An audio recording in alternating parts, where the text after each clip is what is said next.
Hello there. The weekly check-in is back.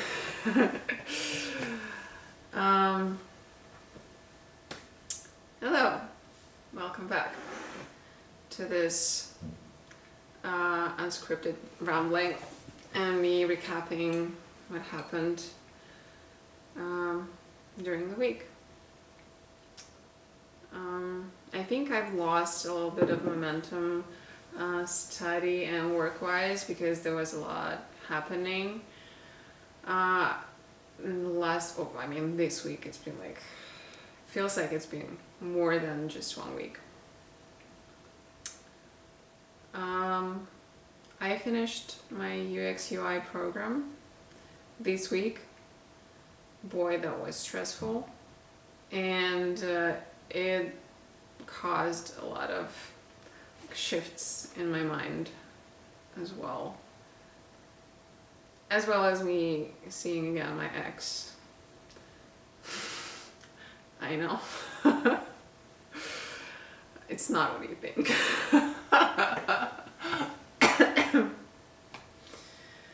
But yeah, the last presentation, the final presentation for the program, where me and my team presented our work that we were doing for 3 months. It went okay. Clients were not, they were real clients, but it was still like a school case. They were not as excited as we expected them to be. Not expected them, just like they could have been a little bit more like, okay, yeah, you did a good job. You're like, oh yeah, fine, thanks. You're not gonna use it, but you did a lot of work. It's not the best compliment you can give someone who did a project. Oh, you did a lot of work. Yeah, no shit.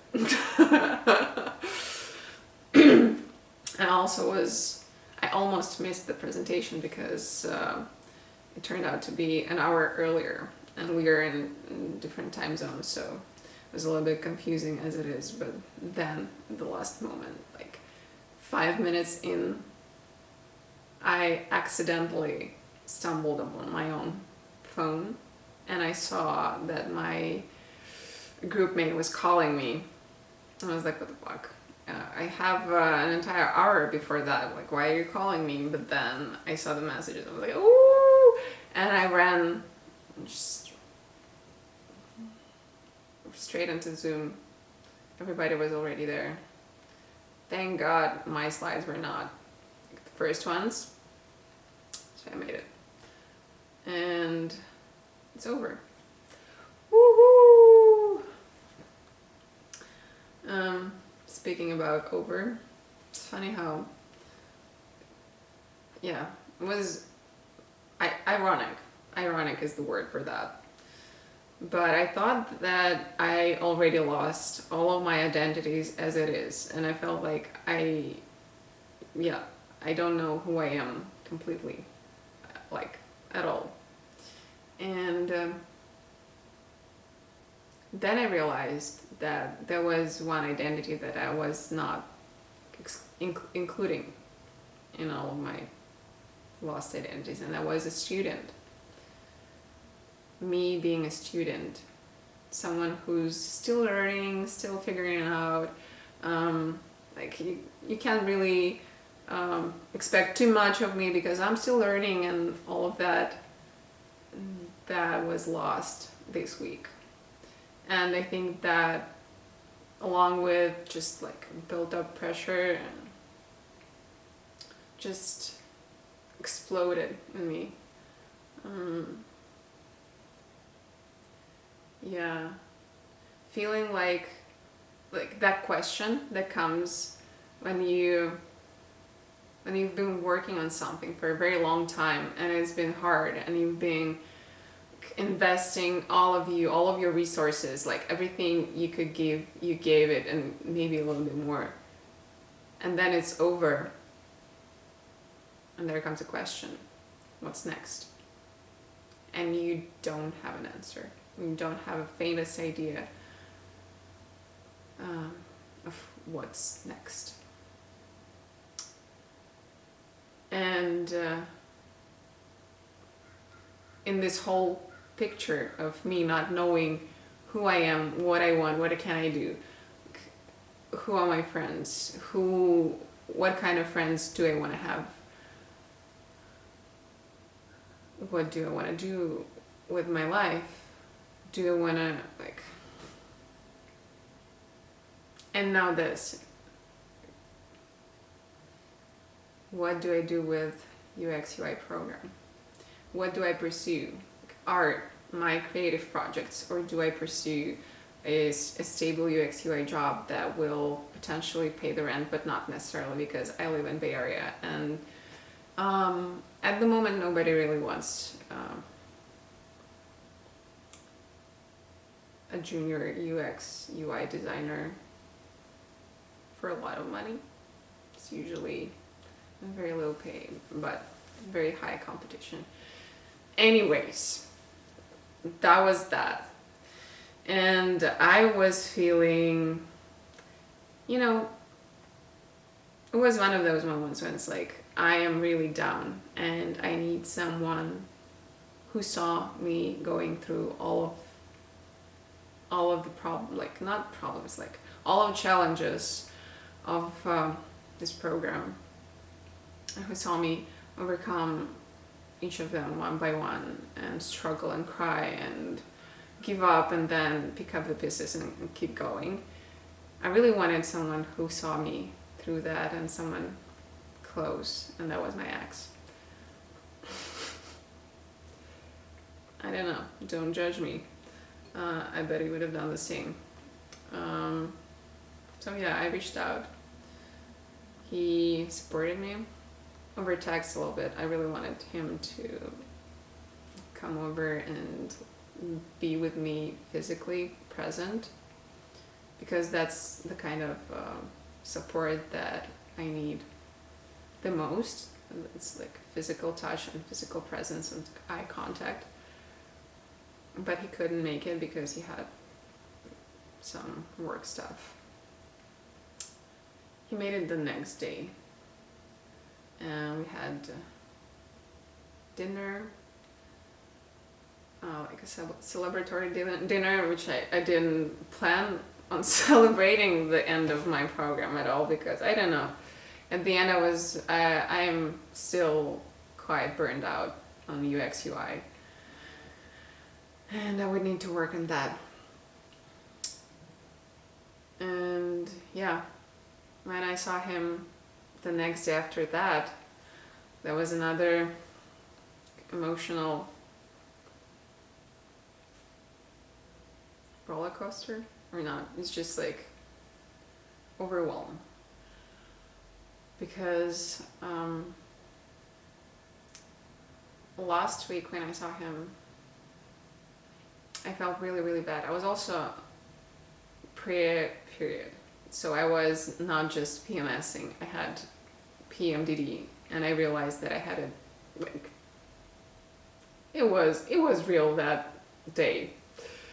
I realized it afterwards, because wow, seeing someone that you're physically attracted to and still in love with, and being with you as a friend, and you both, you can see that we're both still attracted to each other, they're trying to be friends, and it's just painful. But I still reached out, and I'm glad that he came over this week, because it made a lot of things a little bit more clear. He left a present for me that was pretty special, and it came with a card that also, I don't know, delivered the message that he's been saying as it is this entire time, but it wasn't coming through. But it did come through this time. And basically, I stopped seeing him as someone who broke up with me.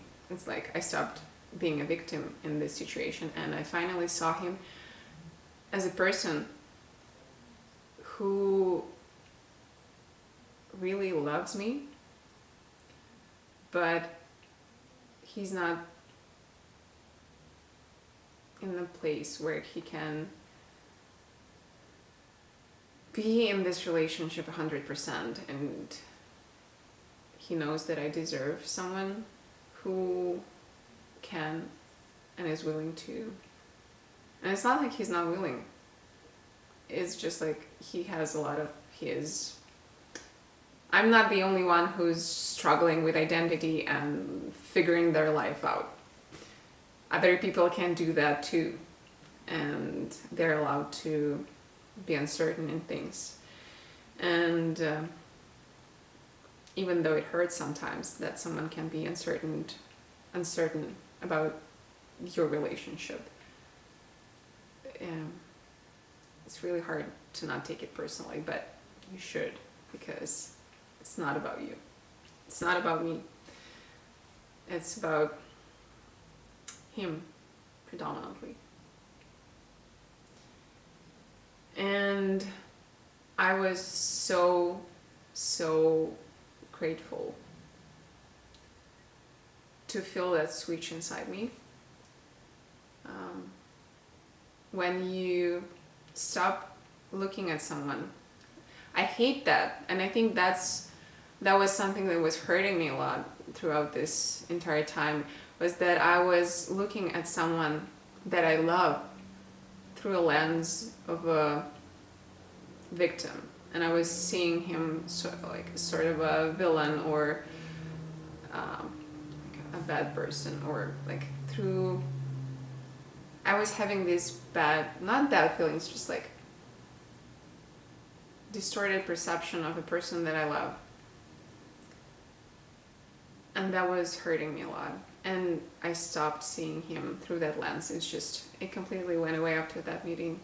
And I saw that he is in pain too, in a lot of pain, and he's struggling too. But he knows that it's not a right decision to keep going with this relationship right now, because there are a lot of things in his life that he needs to sort out, and involving me in those things would be unfair towards me and towards him and towards our relationship, and it will not end well, 100%. So yeah, gratitude, finally, for having all of those moments that were also hurting me, like, oh my god, I will never experience that again with him. It was the best moment in my life. This person was the best person in my life, and I will never have this kind of connection and relationship, and all of those beautiful moments that we had, they were hurting me, because I was looking at them like they were being taken away from me, but it's not true. I can keep them. And after that switch, having those memories is actually very fulfilling. It's very, I don't know, my heart feels full, even though I know that we're going our separate ways. Just remembering all of those beautiful moments that we had truly fills me with gratitude and love. And it makes me smile every day now. Hopefully I'll keep that perception.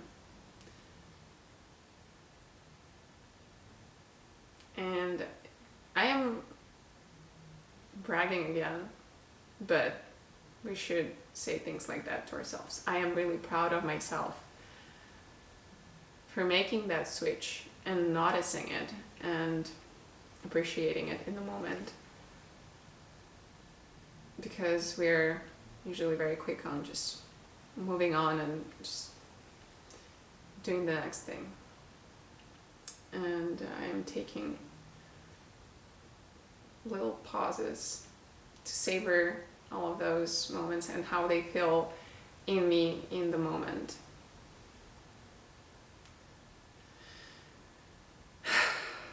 Yeah.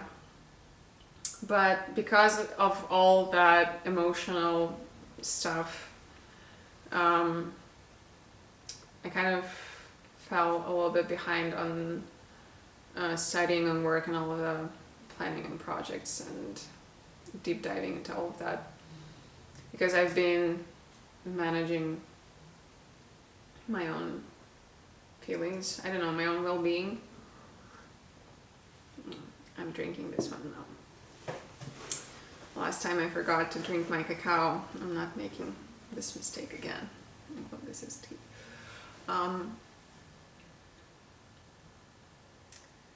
I think I'll be a little bit...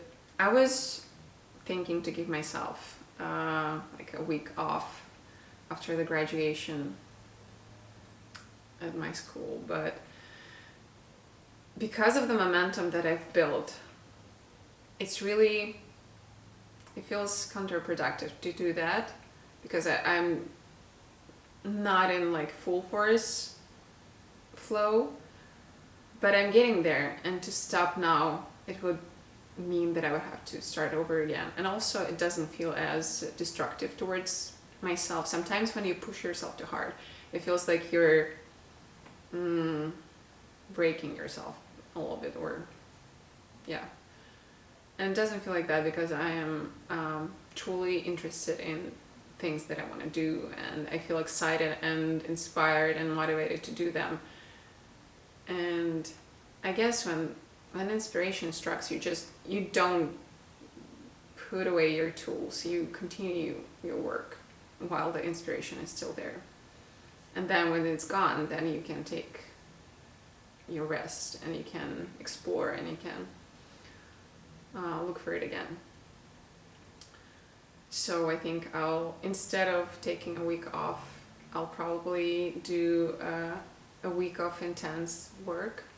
We'll see. This is the accountability part. I'm just putting it out there, and I now know that I have told you that I will be doing a week of intense work. We'll see where it goes. I've also been very good on workout part of my life, and I'm also very proud of that as well. I've been eating, period. It's good on that part already, because like a couple of weeks ago I was not eating at all. I couldn't. Now I am eating. Already good. Proud of myself. But also I've been eating somewhat okay. Not too bad. And my body has been looking pretty good, which I'm also excited about. I'm getting really toned in all of my, especially abs.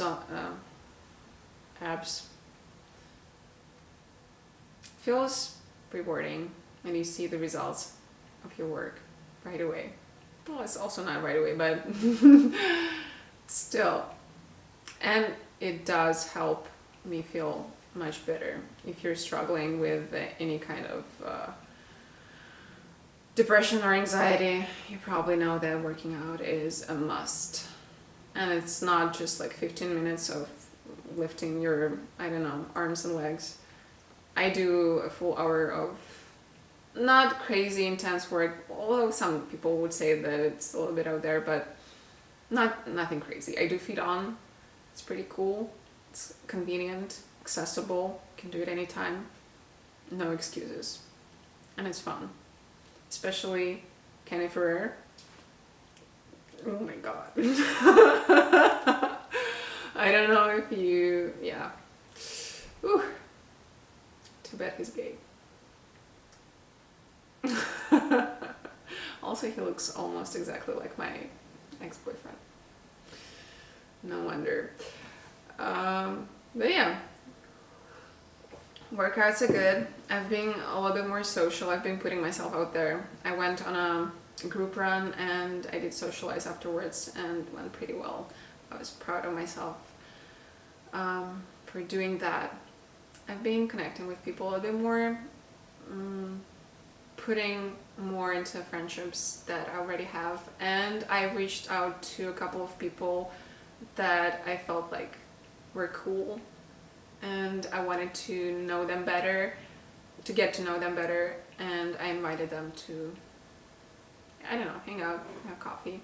One of them was from LinkedIn, and we talked once when I was, well, initially I asked for not a consultation, but just like a call about haptic design, and I was curious about that, and he was doing that, and I didn't know what that was, so I was like, can you just tell me what you're doing and what does it look like? And we had a pretty interesting conversation, and I kept going back to that conversation and that person, just like, not obviously not in a sexual way, but it was like, this is a cool person, he's doing a cool thing, I want to know him better, I want to be around people like him. So I was like, what the fuck, why not? And I reached out, and he was like, yeah, sure, let's go for a bike ride or a coffee. I'm like, yeah. Not very professional, but why not? I don't know. We as adults, a lot of people in America struggle to make friends as adults, and especially as an immigrant, because everybody here is like, oh, we know each other from college, and this is my college friend, and now I'm introducing you to this other college friend, and it's just like everything college. And it's really hard to bond with people who have that kind of, who base their connection on that. I've never been to college here. I have no idea. Like, I've never been to like a club. Like, what's not a girls' club. Like, there's fraternities and anyways, you probably know what I mean. It is completely foreign to me. So yeah. And people know each other from way back, so it's really hard to beat that. So yeah, you need to get creative in finding friends here, and that's what I'm doing. I'm using my creativity and it's working so far. We'll see where it takes me. The most important thing is just doing those steps, and it will take me somewhere. And if I'm doing the right steps, it will lead me eventually to the right place, to the place where I want to be. At least that's what I think. So yeah, I think it's probably enough for today. Completely unscripted, rambling. I think this week it didn't end up being too all over the place, or maybe, I don't know. But anyways, see you next week. Bye.